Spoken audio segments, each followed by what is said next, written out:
बिस्मिल्लाहिर्रहमानिर्रहीम। शुरू करती हूँ मैं अल्लाह के नाम से जो नहायत मेहरबान और रहम करने वाला है। मौजूद सामीन कराम, अस्सलाम वालेकुम रहमतुल्लाहि व बरकातुहू। उम्मीद है आप खैरियत से होंगे। अल्लाह पाक आपकी तमाम जायज़ हाजात को पूरा करे। अल्लाह पाक आपकी मुश्किलात का हल फरमाए, आमीन। हमारा आज का मौजू है, आज हम बात करेंगे ख्वाब में कंगन देखने के हवाले से। इसकी मुख्तलिफ सूरतें हैं और मुख्तलिफ ताबीरें हैं जो इस वीडियो में बयान की जाएंगी। अगर आपने इस चैनल को लाइक और सब्सक्राइब नहीं किया तो कर दें, घंटी के बटन को भी दबा दें ताकि आपको आने वाली वीडियो का नोटिफिकेशन मिल सके।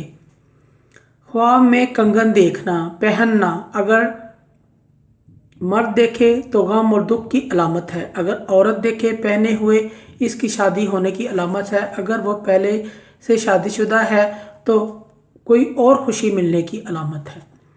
ख्वाब में कंगन दोनों हाथों में पहने माल और दौलत मुशक्क़त से हासिल करने की अलामत है। ख्वाब में कंगन मिलना, हुकूमत से फ़ायदा हासिल होना, बेटा पैदा होने और काम में तरक्की होने की अलामत है। ख्वाब में पाँव में कड़ा पहनना, सादतमंदी, बेटा पैदा होने या सादतमंद बेटी पैदा होने की अलामत है।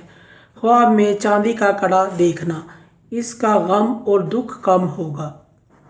ख्वाब में अगर औरत देखे तो इसकी ताबीर शादी होने और अगर पहले से शादीशुदा है तो कोई खुशी मिलने की अलामत है, नेमत मिलने की अलामत है। ख्वाब में अगर मर्द कड़ा देखे तो गम और दुख की अलामत है। ऐसे शख्स को सदका और खैरात करना चाहिए। ख्वाब में किसी को कड़ा देना बेटा या भाई पैदा होने की अलामत है।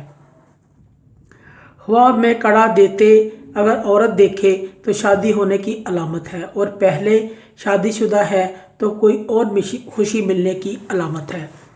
मोअज़्ज़ज़ सामीन कराम, अगर आपको हमारी ये वीडियो अच्छी लगी है तो इसे सदका जारिया समझकर ज़्यादा से ज़्यादा शेयर करें। अल्लाह पाक आपके हामी नासर हों। जज़ाकल्लाह।